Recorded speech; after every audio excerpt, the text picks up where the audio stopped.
Hey fellow shop rats, welcome back. Today here in the shop we're back on the Stitches Challenger, which I'm totally sure surprises you. I'm about firing on 4 out of 8 cylinders today, and I think there's a bunch of water in my gas. So I don't know what we're going to get accomplished. I don't even really have a game plan. But as always on my channel, it's let's just show up at the shop, we'll work together, and you'll get to spend the day with me while I work on stuff. So I got some ideas, but I'm going to hold those off for a minute. I do want to point out that anything we do here in the shop isn't just about the 70 Challenger or whatever project we're working on. We really try to make it apply to any project that you might have out in your garage or shop right now. So let's just stop talking about it and let's get into it. We'll do a quick 30-second show intro and I'll meet you on the other side.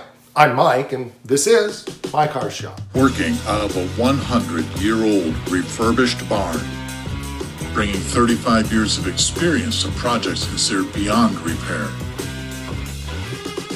Vision, creativity, and problem solving are essential tools in this place. Watch as we transform junk into polished metal miracles. This is My Car's Shop.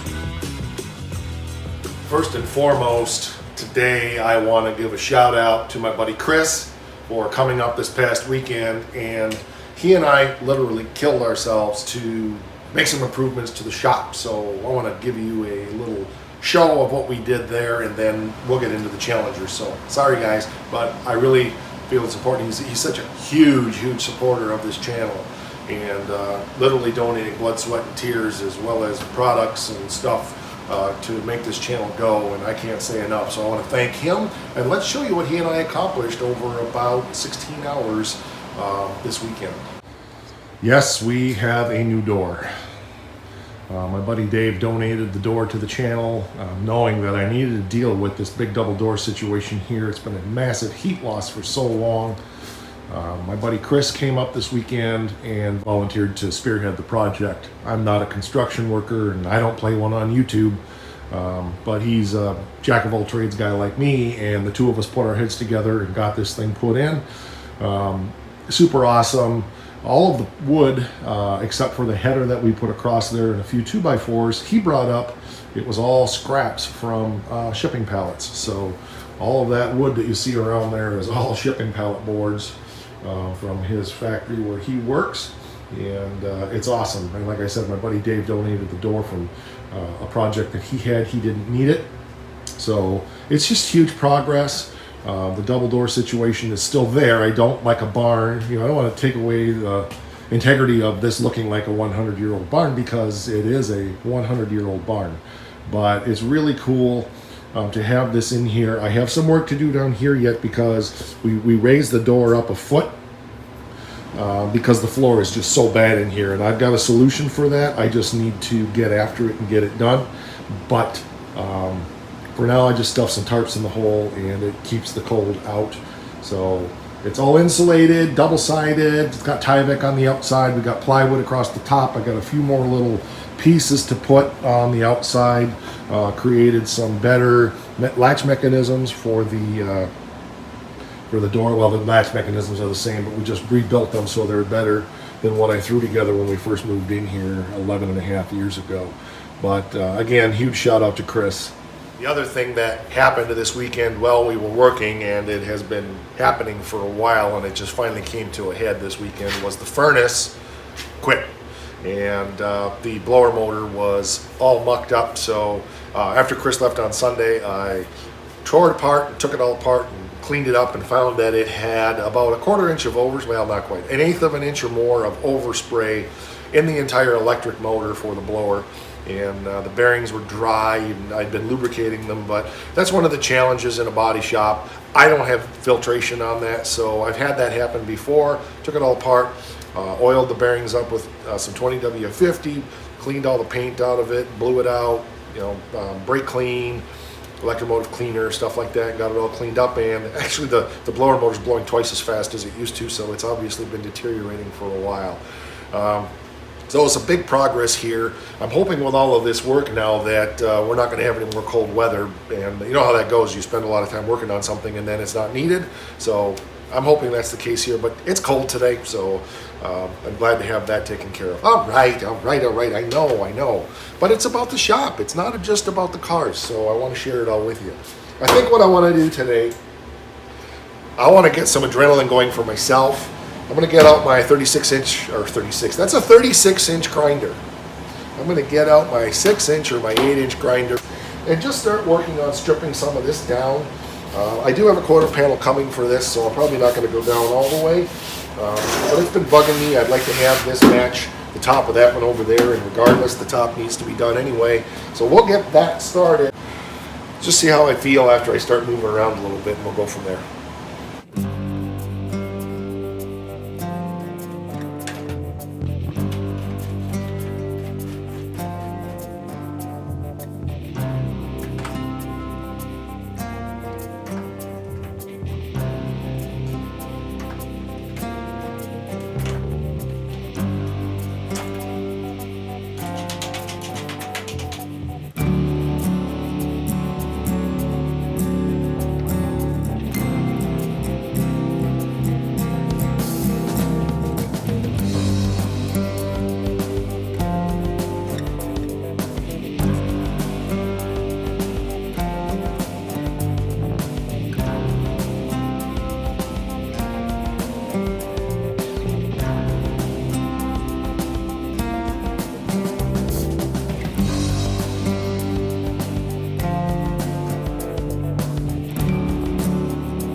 All right, so we got it down to in this area, and I could tell my grinding disc was getting pretty bad, so I put a new one on to finish this out. So that's done. I got to go over that with probably the purple wheel. Maybe got a few spots to dress up with my little 4-inch pneumatic grinder. And I think I'm just going to go ahead and step down below here while I'm at it and get this stripped and get a good evaluation on exactly what this thing is like. The top of this quarter panel is awesome. My concerns are, what do we have up inside that I can't see? So I've got to think about how I could possibly analyze all of that without cutting the quarter panel off. That was my initial reason for cutting it off. It was $150. I have no idea what the new quarter panel is going to cost now, and it's been ordered for 9 months and I can't get it. So I'm getting to the point where I could put a quarter panel on it later, but I'm also wanting to move forward on this project. I don't know, so I got to think about it. We'll get this ground down and go from there. A couple other things I want to talk about real quick, and then we'll get back into it. I can only share what my experience has been, and you know, the way I strip this down, a lot of people might have issues with because I'm using a 24 grit disc. But you got to put a couple things in context here. And first of all, I'll say that just because this is the way I do it doesn't mean it's the right way to do it, but I've been doing it this way for close to 40 years. I learned this early on in my professional career when I was working in body shops. Matter of fact, Tony Fitzpatrick over at Fitzy's Fabrications on YouTube, check him out if you haven't seen him. He was making a comment on this just recently, actually it was quite a while ago, but he's made the comment before that when you're in a production environment, in a body shop, time is money. You can't sit here and chemical strip and DA and do whatever it is, all the gyrations the experts tell you should do. Time is money. You got to get this thing stripped down. I've got 15 minutes maybe into getting this down, and The other thing in this is when it's rusty, like the roof has been, if you go back to the very first episodes on the channel, this rust it's like a mixture of baked on pine pitch and rust and I don't know what, but this stuff, I've never found a way to get it off of there short of grinding it. I mean, you could send it out and get it media blasted, but I don't have that kind of time. I don't have that kind of money. And quite frankly, even if I did have that kind of money, I wouldn't spend it, because if I spent it, then I wouldn't have that kind of money. Think about that for a while. That's your wealth advisor tip from Mike today. And the idea with it is, obviously, keep your money as long as you can, spend as little as possible, and find efficient ways to do things. These blue discs are 24 grit. They're about $1 a piece. I get them off of Amazon. They work well. There are probably better tools or better products, but some guys might not be comfortable going that. They might want to use a 36 because these are really aggressive. So you got to be very careful on your body lines not to take things out. We'll DA this down with probably an 80 grit. And that's going to be good because we're going to put product over this that's going to fill all of these minor scratches anyway. I don't use the epoxy sealers and stuff like that a lot of guys do. I'll put down an etch prime and then probably cover this with some of the polyester primer that's out there, and that'll be it. Now the other thing you'll see is I'm putting my glommy bare hands all over this. That's a big no-no also. There are oils on your hands.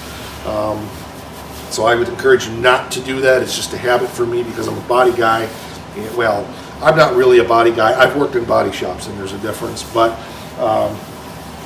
just feeling the metal to make sure there's no warpage. Don't be cheap on your discs as far as how many you use. Yeah, they're expensive, but you start getting them to where they're not working well, like up in here, and you'll start warping the panel because you're putting a lot more heat in it. I tend to try to keep my grinding speed down, although with that grinder, it's actually my buffer, and the dial is right here and it keeps slipping up. I try to keep it between 3 and 4, so we're not putting a lot of heat into it, and I'm just getting that out of there. So I think I'm going to go ahead and go down here a ways and strip some of this. We'll get this wheel opening molding out of there, and we'll see what we've got down below this belt line. If I do put a quarter on it, it may only be from here down. John was mentioning over at Life at Speed, check him out on YouTube, about a lot of the replacement panels. It's not just these marker lights that are off, but this gas doors or this gas opening is also off. And really, this is solid, this is good. So I could go belt line down on this if I wanted to. I don't know, we'll see what happens. Like I said, I may just patch this up and say the heck with it and not put a quarter on this side at all if I can't get one.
So if we start down here, you can see that this is pretty shot down in here. So we would, if we're gonna patch this, we'll need to patch it here. Come up around, it's good. Missed a spot of grinding there, but no big deal. Come up around here, it's good until we get to about right in here. We got some pinholes, which tells me there's probably a bunch of crap. But I'm feeling the inner wheel well in here, and it's rock solid. So we could patch that easy enough from here to here, and in opening this up like that, we could get in there and get that all cleaned out and get rust penetrant and stuff down in there. So that's a good possibility. Rather than replacing this quarter panel, it would save some money and so forth. But we've also got a bunch of rust holes here, so another patch in here, and then of course a hole patch down here. So ideally, probably seaming a quarter panel from here down might be the way to go. But I don't know, we'll see. Hopefully we don't have to do all that inner wheel well work on this side. My guess is if we peel the quarter off, there'll be a little bit. New bumper, so remember, protect it. So I put this piece of cardboard. I didn't get carried away grinding. I'll finish that up when we get the bumper back off. And of course this down here is completely wasted. But considering what the other side was like and how bad this car was rusted, this actually isn't too bad.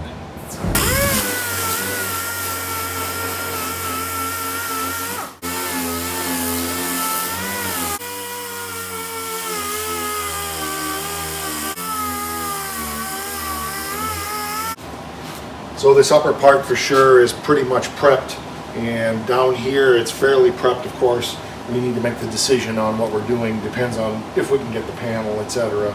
We could definitely stitch it together, put a piece on. I don't know, we'll see. I'm not against it either way. I just look at the amount of mud it will take to make it look pretty. If I do a lot of stitching down here, it won't be a lot, or it'll be just one controlled line right along there, and that'll be it. So anybody that sees a nice, flat, shiny car, I want to reiterate again what I've said before. There's not one of them that doesn't have Bondo in them. You can't get them perfectly flat and straight without using fillers and primers and so forth to block them out. So I was noticing along in here, the top is really good and smooth. I don't feel anything in there at all. I come along here, there's a big crease right here, kind of a smile. Just about bet somebody had something in the trunk on this car and boom, went flying around a corner or something and dented it from the inside out. Pretty typical. That's why they put panels in there, to block that, but it is what it is. But there's a dent in the quarter right there, a nice big long smile dent about that big. Very easy to hammer and dolly. A rust down there again, up in through here, so I don't know, gotta make a decision, but I'm gonna go ahead and I didn't grind out in here, I'll do that later, but I'm gonna go ahead right now and get some etching primer on this, and I missed the spot right there I gotta fix, and get some etching primer on this, let that dry, and then go get some lunch.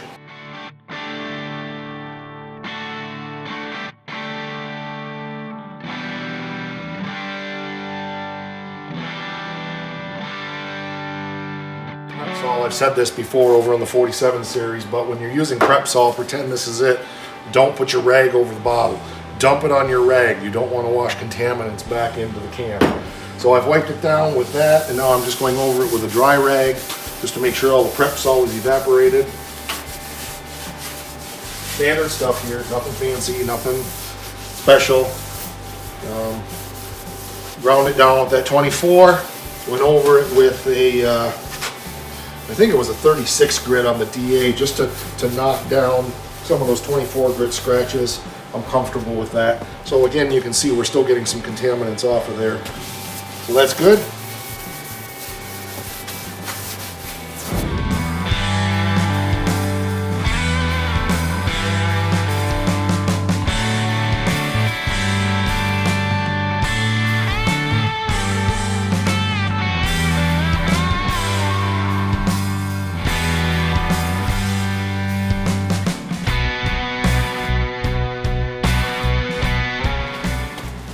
Some of you are going to ask why I use the gray up here and the green down here.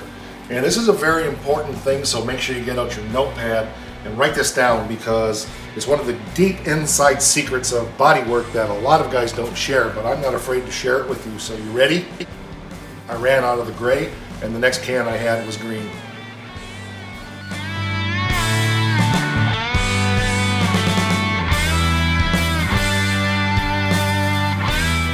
Alrighty then, let's see what we got here. What do you think? Should we paint the car green and gray? That'd be a good color scheme for this thing? No, I don't think so either. Alright, next step we're going to hit this with some, I got some dust in here. I don't know what that's all about. Wipe that down real quick, and then we'll hit this with some black primer just temporarily, just to give it another layer of protection.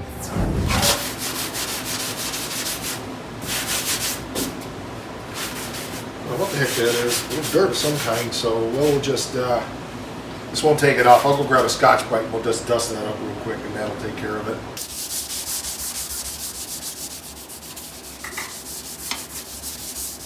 The heater's blowing right on it here, so it's possible that's where that came from. Nothing to worry about it.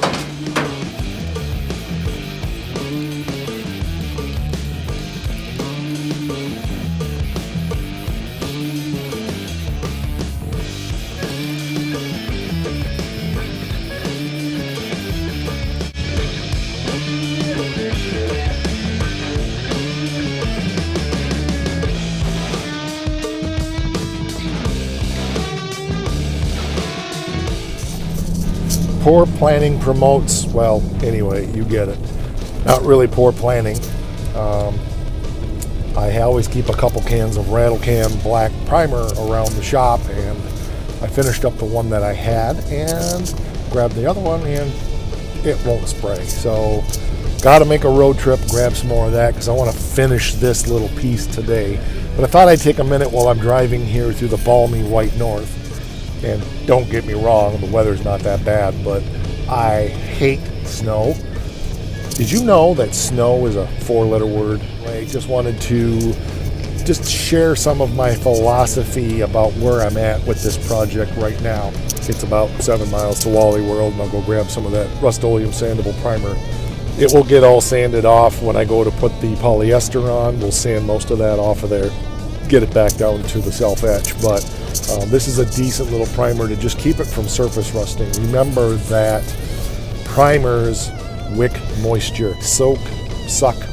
Primers suck moisture out of the air, so you don't want to leave anything in primer for too long.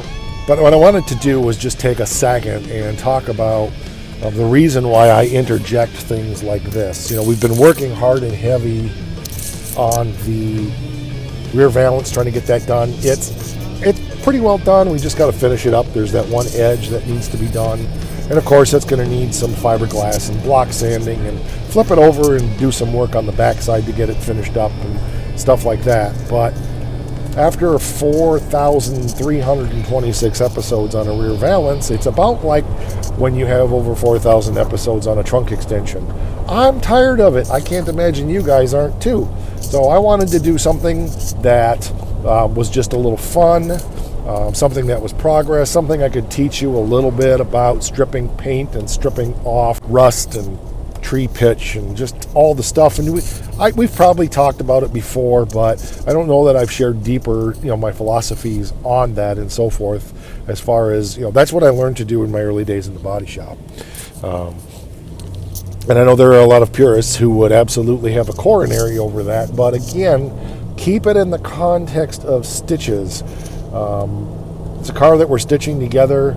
We're going to fill it with primer. We're going to fill it with some mud here and there. It's not going to be a Bondo bucket by any means, but I know what it takes to get a really good show quality finish, and I'm not interested in spending 3 weeks sanding down a spot this big on the corner panel to get it right. So I try to do everything on the cheap and do it on the fast. If you've not stripped a car that way before, I really would say again, don't use 24 grit. Stick with something more like 40 or 36 to get started. And remember, when you're using big rocks like that on those really rough grit sandpapers, keep your speeds down. I was thinking about that when I was doing some of the first-person perspective grinding, that speed causes that rusty, pine pitchy, and paint stiffy to gum up, and it will gum up your disc. If you go slower, it won't gum up, and it will come off easier. You'll take off bigger shreds of the material you're trying to take off. So just wanted to share those couple thoughts with you while I was thinking about it, and while we have to make this road trip to Wally, and plus I need some gasoline because I forgot to gas up my truck this weekend because I was busy, and I've got a meeting early tomorrow morning I have to be at. So it's a meeting of the board, so if you're bored, join me at the meeting. Well, that was a long, drawn-out ordeal. Walmart didn't have any Rust-Oleum, so I went over to O'Reilly's and got some duplicate color, and we'll just throw that on there for now. Down here is probably going to be replaced anyway, so I don't really care. And like I said, it's going to get sanded off, so we'll get it. We're shaking this all the way back from town.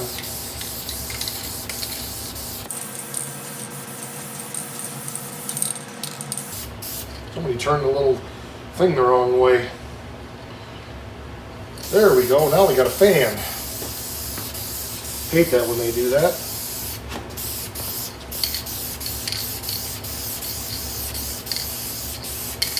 This stuff is like water compared to that Rust-Oleum, holy crap.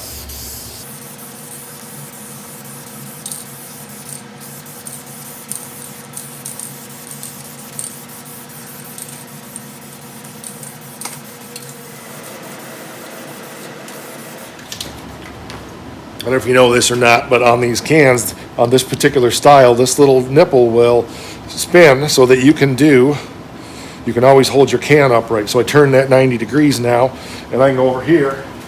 Rather than having to hold my can like this, I get a nice fan vertically.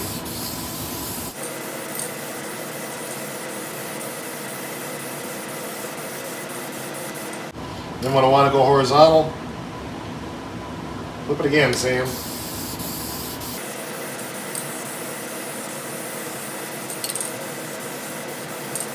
Primer is still drying, but it's getting there, looking pretty good. The Rust-Oleum primer on the top dried really nice. Hopefully that other dries out too. It's a little blotchy, but it's only been on there for about 15 minutes, but it's fine. The main thing is just getting an overview, getting things cleaned up, seeing where we're at. So the fun of it is, getting the car to start being all one color, and that's where you really start seeing significant changes in the project.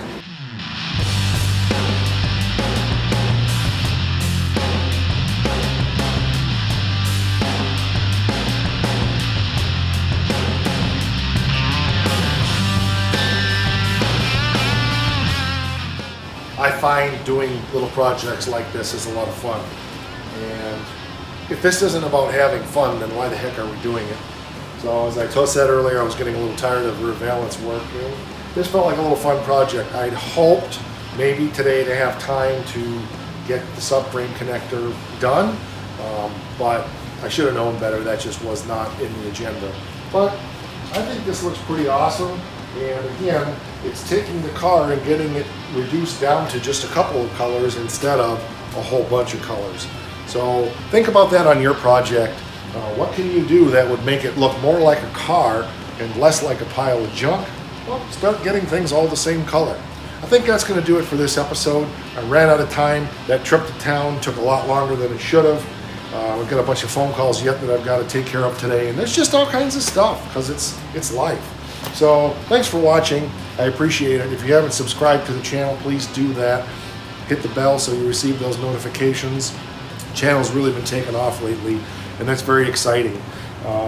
So think about your project right now. What could you do that would be a big step forward in the visual appeal of what you're working on? I mean, we know we've got to cut some stuff out, but still it looks better than rust, purple, white combinations of colors. Now it's all one color. And if the deck lid was black, again, the whole back of the car now would be one color. And you can see how something starts to transform from Junk into a polished metal miracle.